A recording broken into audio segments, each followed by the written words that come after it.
కేసులు ఎస్సీ కేసులు అంటే మా ఊళ్ళో ఎస్సీలు ఎస్టీలు ఉన్నారు. ఒక్కళ్ళు మేము తిప్పినట్టు లేదు. ఆయన ఎవరో ఆటో దొరికిన డ్రైవర్ని తీసుకొచ్చి వాళ్ళు అతను చెప్పిన మాట ఆయన ఎవరో మాకు తెలియదు, మేమెవరో అతను తెలియదు, వచ్చి చూడమనండి. మరి నేను చేసిన ర్యాలీకి 1 లీటర్ ఆయిల్ పోసానని చెప్పానండి. నేను ఇచ్చిన సందాలకే ప్రతి విషయానికి సందాలు వేసుకొని చేయటమే ఈ ఊళ్ళో. మేము దేనికి పోతున్నారు, పొలం పోతున్నారు కదా అని చెప్పి ఊరుకున్నాం. ఊరుకున్న తర్వాత అమ్మడి పొడి Krishna down down down down అంటున్నారు ఏంటి అని చెప్పి ఈయన బయటకు వచ్చాడు. బయటకు రన్నా ఇక్కడ ఉండాలి బామ్మ ఏం కాస్త వెళ్ళొస్తానని వచ్చాడు. వచ్చిన తర్వాత అమ్మడి మురళీకి ఇస్తుంది డౌన్ డౌన్ ఇది పగలు కొట్టాలంటున్నారు. ఏమండి మీరు తప్పు చేస్తున్నారు. అమ్మడి మురళీకృష్ణ గారు కాదు మాది, మా సోదా సముద్రం ఇది గుడి. మేము వేసుకుంటే మేము రైతులు, మీరు తప్పు చేస్తున్నారు, మీరు ఒకసారి కనుక్కోండి అని చెప్పి అడ్డం పడితే మాకు అభివృద్ధి పేసి పడుతుంటాడు. ఆయన్ని సొక్కా పట్టుకొని పడేసి మమ్మల్ని నెట్టేసి కొట్టుకుంటా ఇక ఆ సముద్రి గారిని కొట్టి నెట్టేసి తిట్టుకుంటా వాళ్ళు పోయి మేము తిట్టుకుంటామంటారు. మేము ఎట్ట తిడతామండి? మా అయ్యో మా ఆయన్ని పడేశారో మా సరుకు పోతుందని ఎడుతాం, కానీ వాళ్ళెవరో వీళ్ళెవరో వాళ్ళని తిట్టాలి వీళ్ళని తిట్టాలన్నంత ఇది మాకెందుకు ఉంటుంది అసలు ఎవరికైనా. ఇది మండల పార్టీ అధ్యక్షులు కానీ గ్రామ పార్టీ అధ్యక్షులు కానీ మీరు పర్సనల్గా కూడా ఒకసారి కూర్చొని వైఎస్ఆర్ పార్టీ మురళి గ్రామ పార్టీ అధ్యక్షులు, నా పర్సనల్ ఒపీనియన్ ఇది, గ్రామ పార్టీ అధ్యక్షులు మండల పార్టీ అధ్యక్షులు ఒకసారి కూర్చొని దీని మీద ఒక కార్యాచరణ రూపొందించండి. ఎందుకంటే ఇది మామిడిపల్లి ఇష్యూ రైట్. నా ఆలోచన ఒక మాట నేను చెబుతాడు. నిన్న అమ్మటి ఆయన మా రాంబాబు గారు ఒక కుక్క అంట, ఆ కుక్క అరుస్తున్నాడంట. 3 కుక్కలు కలిసి అరుతున్నాయంట మురళీ గారిని అందరు కలిసి. ప్రతి మా కుక్కలు కూడా ఎందుకు అరుతాయో తెలియదంట.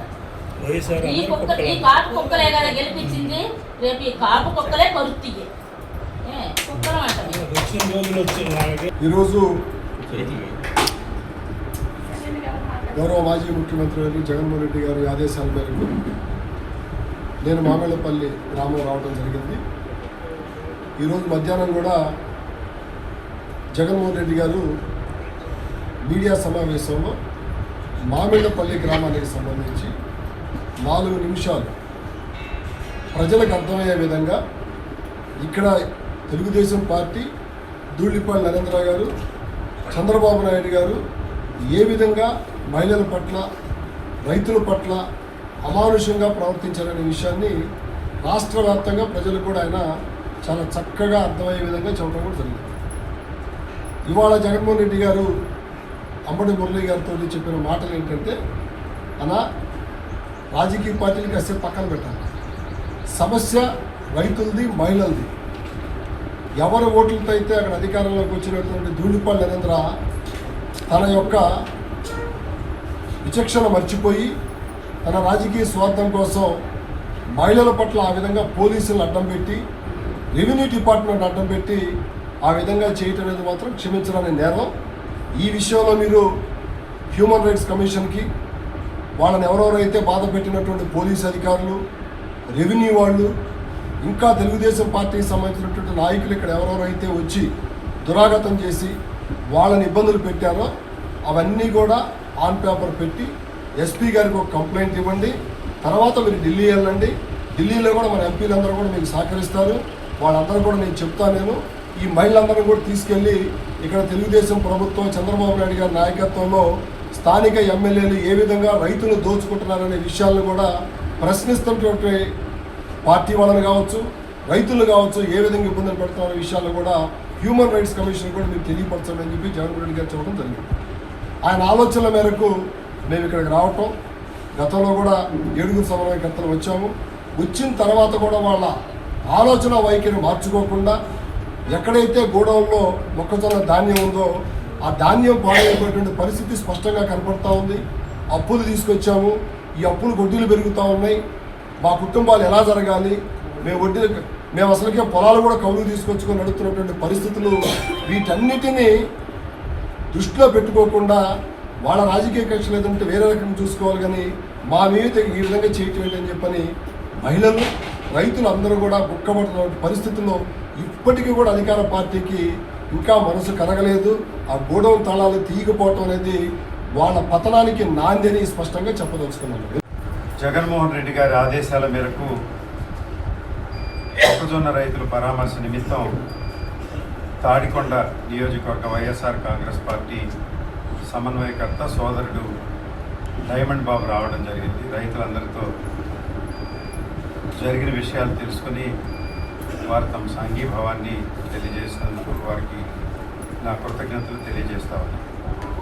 అంతేకాకుండా నియోజకవర్గంలో ముఖ్య నాయకులు ఈరోజు అందుబాటులో ఉన్నంత వరకు ముఖ్య నాయకులు పిలిచి మరి ఇప్పటి వరకు కూడా గోడౌన్ తెరవలేదు, రైతులు అల్లాడిపోతున్నారు, మరి కూలీలకి డబ్బు ఇచ్చుకోవడానికి లేదు, తిండి తిప్పలకు కూడా పరిస్థితి ఆందోళనకరంగా ఉంది.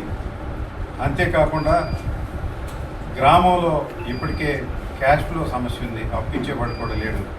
ఈ పరిస్థితుల్లో వెంటనే గోడౌన్ తెరవమని మేము కలెక్టర్ గారిని కోరినప్పటికీ ఇంతవరకు ఏ చర్యలు లేవు కనుక భవిష్యత్ కార్యాచరణ ప్రణాళికను ముఖ్య కార్యకర్తలు ఏకగ్రీవంగా నిర్ణయించడం జరిగింది. ఒకటి, మొక్కజొన్న రైతుల మద్దతు ధర దౌర్జన్యకాండ అక్రమ కేసులపై ఒక కరపత్రం ముద్రించి నియోజకవర్గంలో గడప గడపకు పంపిణీ చేయడం ఒకటి. దానిలో వివిధ సమస్యల గురించి, ఎరువుల సమస్య గురించి, ఇంకా సంగం డైరీలో 21 రూపాయలు కొంటున్నామన్నది రైతులకు 1650 రూపాయలే వస్తుంది. మిగతాదంతా కూడా బ్రోకర్ కమిషను, సంచీలు, గోతాలు, ఎత్తులు, దింపుడు వీటి కింద పోతుంది. కాబట్టి రైతు గిట్టుబాటు ధర 1650, 2400కి ప్రభుత్వం నిర్ణయించిన దానికని దానిలో చాటి చెప్పడం. పొన్నూరు మండల కార్యాలయం వద్ద ఒకరోజు రైతులతో పాటుగా సంఘీభావంగా వైఎస్ఆర్ కాంగ్రెస్ పార్టీ కార్యకర్తలు అందరూ కూడా మహాధర్నా నిర్వహించాలని నిర్ణయించడం. 2,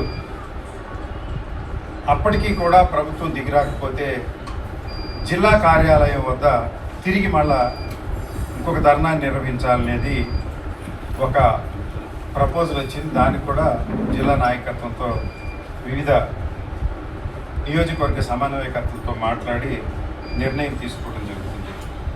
అదేవిధంగా మహిళలపై మరి జోగి రమేష్ గారు వచ్చినప్పుడు కానీ, లేకుంటే నిన్న ఇంట్లో దొరబడి మరి పోలీసులు, మరి ముఖ్యంగా Ponnuru rural circle inspector Krishnaiah, Ponnuru rural SI Srihari, అంతేవిధంగా urban CI, Tenali CI, Chebrolu SI వీరందరూ కూడా అక్రమంగా ఇంట్లో దొరబడి నన్ను, నా కుటుంబ సభ్యులు, మహిళలు, ఎక్కువ మంది మహిళలు తోచుకుంటూ నా అతిథైనటువంటి మరి ప్రభాకర్ గారిని లాక్కెళ్ళినటువంటి విషయం మీ అందరికీ తెలుసు. వారు ప్రెస్ మీట్ పెట్టలేదప్పటికీ కనీసం ఇంటి బయటకు కూడా రాలేదు. దీనిపైన మహిళలకు జరిగినటువంటి దౌర్జన్యం నిన్న జరిగింది, జోగి రమేష్ గారు జరిగింది. ఈ కార్యక్రమాల మీద వైఎస్ఆర్ కాంగ్రెస్ పార్టీ జగన్మోహన్ రెడ్డి గారు ఢిల్లీలో ఉన్నటువంటి పార్లమెంట్ సభ్యులకు తెలియజేయమని, నేషనల్ హ్యూమన్ రైట్స్ కమిషన్ అంటే జాతీయ మానవ హక్కుల కమిషన్కు ఈ మహిళలను స్వయంగా తోడుకొని వెళ్ళి అక్కడ ఒక కేసు ఫైల్ అయ్యే విధంగా చేయమని వారు ఆదేశించారు. ఆ క్రమంలోనే దాన్ని కూడా ఎంపీలతో మాట్లాడి డేట్ ఫైనలైజ్ చేసి జగన్మోహన్ రెడ్డి గారు తెలియజేసిన వెంటనే ఆ కార్యక్రమాన్ని చేయాలి. ఇప్పటి వరకు అనుకున్నటువంటి కార్యక్రమాలు ఇవి. రోజువారీ పరామర్శలు యథావిధిగానే డైమండ్ గారు వచ్చినట్టుగా మరో నాయకుడు అవసరాన్ని బట్టి ఆ కార్యక్రమం అలాగే కంటిన్యూ అవుతుందని మీకు తెలియజేస్తూ, ఈ కార్యక్రమాన్ని విస్తృత స్థాయిలో నియోజకవర్గ మండల వారీగా నేను తిరిగి కార్యకర్తలకు తెలియజేసి నిర్ణయాలని వారికి తెలియజేసి తదనుగుణంగా డేట్లు ఫిక్స్ చేసి కార్యాచరణను రోడ్ మ్యాప్ తయారు చేయడానికి ఈ సమావేశం నిర్ణయించిందని మీకు తెలియజేస్తుంది.